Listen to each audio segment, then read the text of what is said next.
પાદરામાં રામનગર વિસ્તારમાં ઘનશ્યામ ઝાલા મકવાણા ઉર્ફે ઘનશ્યામ બુવા છેલ્લા 10 વર્ષથી લોકોના દુર્દગ મટાડવા, સંતાન પ્રાપ્તિ કરવી, કેન્સરના રોગ મટાડવા, આવા જુદા જુદા 25 પ્રકારના દાવા કરી અને લોકોને બ્રહ્મા નાખીને ભરમાવતો હતો અને શારીરિક માનસિક આર્થિક લૂંટ કરતો હતો. આ ભૂવો અત્યારે ફરાર થઈ ગયો છે અને માતાજી નામે ઘરના પરિવારો 4 સભ્યો છે, ચારેયને 6 માતાજી ધૂણતા આવે છે અને એક ધંધો દુકાન ખોલીને બેઠા છે. કોઈપણ વ્યક્તિ જોડાવા આવે તો એની પાસેથી 101 રૂપિયાની ફી, 51,000 રૂપિયા, 1 લાખ રૂપિયા જેવી ફી વસૂલ થતા. આજે વિજ્ઞાન જાથા પાસે સત્ય હકીકતની અને ફરિયાદી અને માહિતી આપનાર આગળ આવતા અને પોલીસને સાથે રાખીને ઘરે મુલાકાત કરી. ભૂવો ફરાર છે, અમે એની સામે કાનૂની કાર્યવાહી આરંભી છે. અત્યારે તે ફરાર છે તો કઈ જગ્યાએ છે તેને પણ શોધખોળ ચાલુ છે.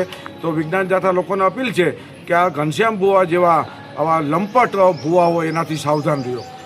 લોકોને બરબાદ એનો માત્ર ધંધો છે, કોઈપણ વસ્તુ પ્રવૃત્તિ રોજગારી કરતા નથી, માત્ર ને માત્ર લોકોની સાથે છેતરપિંડી કરે છે. કઈ પ્રકારની ફરિયાદ મળી હતી? અમારી પાસે જુદા જુદા ભોગ બનેલા પીડિતો લોકો પૈસા અને આર્થિક રીતે પોતે જે ભોગ બનેલા હતા એને ફરિયાદ કરી અને અમે માણસો મોકલતા, તે હકીકત ખરાઈ કરતા, એની સામે કાનૂની કાર્યવાહી કરવા માટે પોલીસની મદદ લીધી છે.